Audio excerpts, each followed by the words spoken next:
माझे नाव प्रवीण सुनीता रतन बोरकर। मी मानखुर्द मुंबई या वस्तीमध्ये राहतो। साठेनगर, अण्णाभाऊ साठेनगर जी मानखुर्दमध्ये आहे, मानखुर्द ईस्टला। बॉम्बे पोर्ट ट्रस्ट फोर्टला आम्ही गेलो। आतमध्ये आम्हाला निवेदन द्यायचं। ते म्हणे बा तुम्ही जाऊच शकत नाही आतमध्ये। म्हणलं का? तुम्ही एवढे लोक कसे काय जाणार? आणि एवढे असे घाणेरडे लोक, कपडे बघा त्यांचे। पण तिकडून एक महिला आणि एक पुरुष आले। म्हणजे सरकारी कार्यालय, त्या कार्यालयामध्ये दोघांनी बरमुडा घातलेला, हाफ पॅन्ट घातलेली, आणि ते दोघं जण पत्र डिस्पॅच करायला आले। मग तेव्हा माझ्या लक्षात आलं की हे काय, म्हणजे तुम्हाला कष्ट करणारे लोक नको आहे, त्यांचे गॅरेज नको आहे, तुम्हाला त्यांचे कपडे मळालेले नको आहे, कारण की तुम्हाला हे लोक हवे आहेत क्लासवाले, ज्यांनी पॉश कपडे घातले आहेत, जे दिसायला सुंदर आहेत, म्हणजे तुमच्या दृष्टीने सुंदरता ते तुम्हाला हा क्लास बघायला मिळाला की जे चांगले पॉश चांगले कपडे घालणारे त्यांना आतमध्ये डिस्पॅच करायला जाऊ देणं आणि आम्हाला बाहेर थांबवून ठेवणं, कारण की आमचे जे लोक आहेत हे झोपडपट्टीत राहणार आहे, हे तुमच्या दृष्टीने गलिच्छ। पण हे मूलभूत सुविधा आणि पाण्यासाठी लहानपणापासून संघर्ष करत आलो। म्हणजे मुंबईमध्ये साठेनगरमध्ये आम्ही साठेनगर जर आयडिया असेल तर 3-3 किलोमीटरवरून रात्री 3 वाजता आम्ही पाणी भरायचो सिग्नलवरून। रोडला आम्ही गेलो होतो तो व्हिजिटसाठी। तर पहिल्यांदा माझा अनुभव असा राहिला होता की जमिनीतून पाईप पाण्याचे जातात, पण पहिल्यांदा मी घरांच्या वरून पाण्याचे पाईप जाताना बघितले होते। आम्ही सायनपासून तर कुलाबापर्यंत, सायनचं म्हणायला गेलं तर मग किंग सर्कल बेघर वस्ती असो, की वडाळा ट्रान्झिस्ट कॅम्प असो, किंवा मग कुलाब्याचं फोर्टची हे नेव्ही नगर असो, तिथपर्यंत मग आम्ही वस्त्यांमध्ये काम केलं।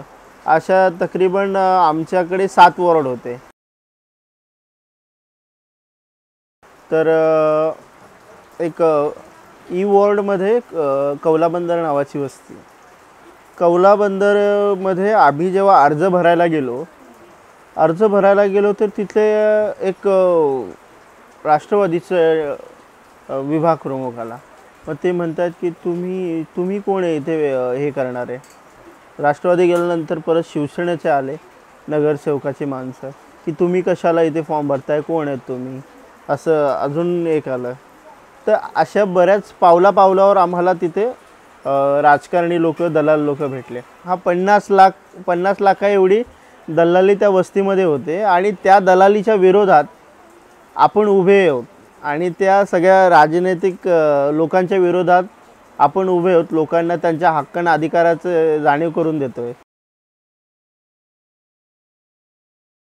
तर मग आम्हाला दिसलं की वस्तीच्या एका कोपऱ्यामध्ये, शेवटच्या कोपऱ्यामध्ये गणेश मूर्ती नगर नाव आहे त्या वस्तीच्या। आपल्या कोकरे आगारच्या पाठीमागे गणेश मूर्ती नगर एक वस्तीचं नाव आहे। तर त्या वस्तीच्या कोपऱ्यामध्ये मीटर लागलेलं होतं पाण्याचं, आणि जनरली पाण्याचं मीटर तिथेच असतं जिथे महानगरपालिकेचं पाणी असतं। मग हे ते कसं काय?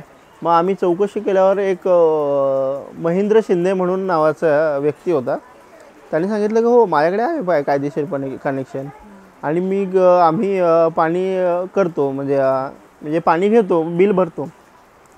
तो आमचा आनंदाचा क्षण की ज्या याने लोक म्हणायचे की इथे पाणी कनेक्शन नाही आहे, हे नाही आहे, ते नाही आहे, आणि एक्झॅक्टली अधिकारी पण तेच लोकांना सांगायचे की तुमच्या इथे कायदेशीर पाणी नाही भेटणार, ही MMRDAची जागा आहे वगैरे, ते सगळं ती जी बिलाची प्रत आहे ती घेऊन आम्ही महानगरपालिकेत गेलो आणि मग तिथे कनेक्शन्स वगैरे सुरू करण्यासाठी आम्ही प्रयत्न केले। तिथे पण बराच संघर्ष करावा लागला। त्यांनी काही आपली हायकोर्टाचा आदेश मानत नव्हते। 2017ची महानगरपालिकेची त्यांचीच पॉलिसी त्यांना माहीत नव्हती। पण दलालाच्या दृष्टिकोनाने सांगायला गेलं तर आम्ही तिथे कनेक्शन्स केले, 4 कनेक्शन केले। त्या कनेक्शन करायला आपल्याला एक तकरीबन 4 ते 5 महिने लागले कनेक्शन करण्यासाठी, पण एक्झॅक्ट कनेक्शन घरपर्यंत जाण्यासाठी 1.5 वर्ष लागलं. पण त्या 1.5 वर्षामध्ये जेव्हा बाकीच्या दलालांना लायसन्स प्लंबरला कळालं की ते पाणी कनेक्शन भेटू शकते, तर त्या 1.5 वर्षामध्ये तिथे 300 कनेक्शन बाकीच्या दलालांकडून लागले आणि आपले कनेक्शन एक 26 कनेक्शन लागले. म्हणजे बाकीचे दलाल तिथल्या अधिकाऱ्यांना पैसे देऊन हे करून तिथे कनेक्शन करून घेत होते आणि आपल्याला अधिकारी सांगायचे तुमच्याकडे हे पेपर नाही, तुमच्याकडे ते पेपर नाही, वोटर ID नाही. कोकरे आगारमध्ये आपले जे ॲप्लिकंट आहेत, कार्यकर्ते आहेत, त्यांनी लोकांना सांगणं सुरू केलं की बाबा बघा आपल्याला पाणी मिळालेलं आहे आणि पाणी मिळाल्यानंतर तुम्हाला एवढे कमी पैसे येतात, तुम्ही कायदेशीर कनेक्शन्स करू शकता. आणि लोकांना कायदेशीर कनेक्शन घेण्यास माहिती दिलं म्हणून त्या कार्यकर्त्याला मारलं, आपल्या घरात जाऊन मारलं. सलीम शेख म्हणून त्यांचं नाव. पण जो मोठा कोकरेआगारच्या समोर एक पाईप होता, त्या पाईपाला बेकायदेशीर पाईप जोडलेले होते, एक तकरीबन 8-9. आणि रातोरात काय झालं, ते पाईप तुटले आणि लाखो लिटर पाणी वेस्ट जात होतं. लाखो लिटर पाणी वेस्ट. 3 दिवस महानगरपालिकेने त्याच्याकडे बघितलंच नाही. 3 दिवस एवढं पाणी गटारात गेलं. म्हणजे एक 36 इंचाचा पाईप असेल त्यातून. तर आम्ही तसं सांगितलं की हे बघा इथे इलिगल कनेक्शन जोडलेले आहेत आणि त्यातून पाणी वेस्ट चाललं आहे. महानगरपालिका आली आणि आम्हाला दाखवण्यापुरतं त्यांनी पाईप काढून टाकले आणि ते बंद करून टाकलं. ते जे बंद केलेलं पाईप होतं त्याच्यावर 600 रुपये महिन्याचं लोकांचं पाणी होतं. कौला बंदर ही बॉम्बे पोर्ट ट्रस्टची जागा. तिथे पाणी कनेक्शन नाही. पाणी कनेक्शन आल्यानंतर, पाणी कनेक्शनच्या यायच्या अगोदर जेव्हा 18-19 मध्ये जेव्हा अर्ज केले, 17ला मी म्हणजे आम्ही जॉईंट व्हायच्या अगोदर 17ला तिथल्या आपले स्थानिक कार्यकर्त्यांनी आणि सगळ्या पाणी समितीच्या कार्यकर्त्यांनी जे अर्ज भरून सादर केले 2017, 18, 19, त्यामध्ये एकही अर्ज कुठल्याही लायसन्स प्लंबरचा नव्हता.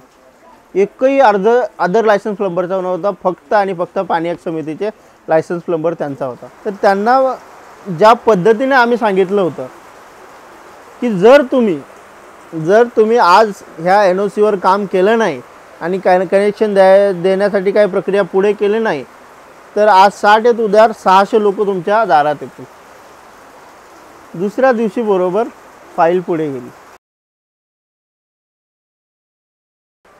जोपर्यंत लोकांनी त्यांची व्यवस्था केलेली आहे, जोपर्यंत पाणी मिळत नाही, त्यांना कायदेशीर पाणी मिळत नाही, तोपर्यंत केलेल्या व्यवस्थेला आपण धक्का नाही लावायचा. की आपण अर्ज केला, कोकरे आगारमध्येच अर्ज केला आणि कनेक्शन्स वगैरे केले, कनेक्शन सुरू झाले. तिथे एवढे कनेक्शन झाले, कनेक्शन त्या पूर्ण वस्तीमध्ये एवढे कनेक्शन झाले की त्या माफियाकडून 600 रुपये महिना भरायला कुणीच नाही. घरच उरलं नाही तर कुणाकडून घेणार कनेक्शन, कुणाकडून पैसे घेणार, कुणाला कनेक्शन देणार.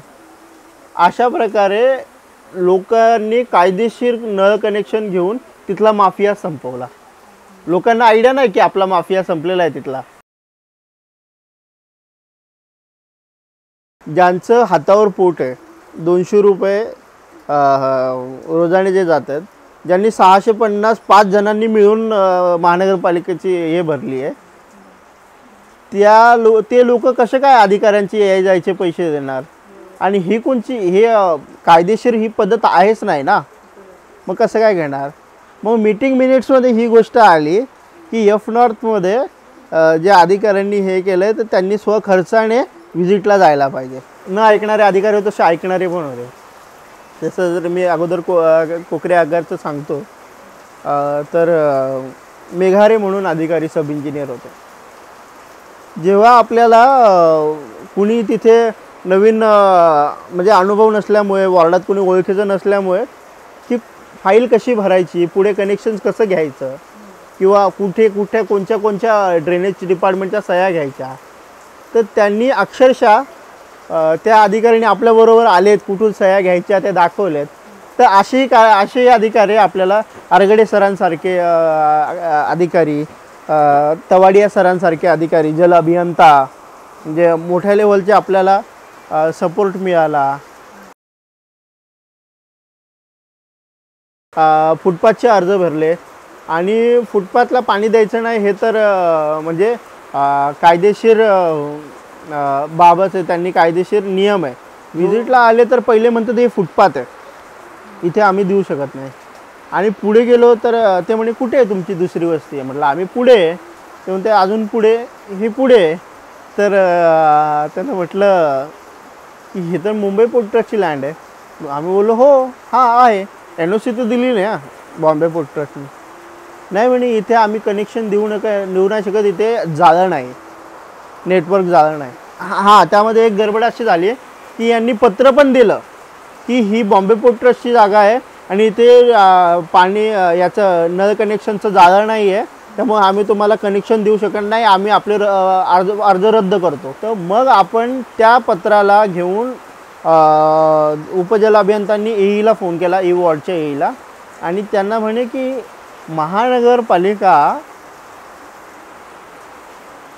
सर्व नागरिकांना पाणी देण्यासाठी सक्षम आहे. मग आपण असं कसं लिहू शकतो की आता जाळं नाही म्हणून आम्ही पाणी देत नाही. हे चुकीचं लेटर आहे, तुम्ही कॅन्सल करा हे लेटर आणि दुसऱ्या दिवशी तर लेटर लिहा आणि दुसरं लेटर लिहा आणि त्यात असं लिहा की लवकरात लवकर जलवाहिनींचे जाळे लवकरात लवकर करून तुम्हाला फॉर्म देऊन तो लवकरात लवकर तुम्हाला प्रायोरिटीवर कनेक्शन दिलं जाईल असं पत्र लिहा. अक्षरशः दुसऱ्याच दिवशी ते पत्र आपल्याला मिळालं.